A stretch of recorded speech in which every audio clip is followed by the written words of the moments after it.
And on the 8th day,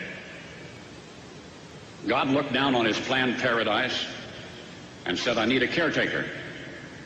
So God made a farmer.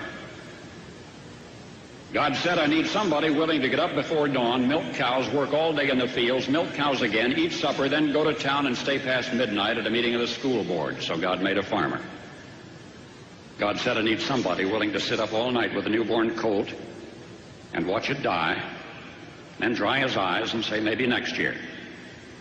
I need somebody who can shape an axe handle from a persimmon sprout, shoe a horse with a hunk of car tire, who can make harness out of hay, wire, feed sacks, and shoe scraps, who planting time and harvest season will finish his 40-hour week by Tuesday noon, and then pain in from tractor back, put in another 72 hours. So God made a farmer.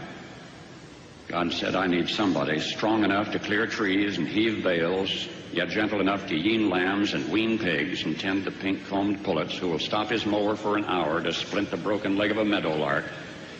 So God made a farmer. It had to be somebody who'd plow deep and straight and not cut corners, somebody to seed, weed, feed, breed, and rake and disc and plow and plant and tie the fleece and strain the milk, somebody who'd bale a family together with the soft, strong bonds of sharing, who would laugh and then sigh and then reply with smiling eyes when his son says that he wants to spend his life doing what Dad does. So God made a farmer.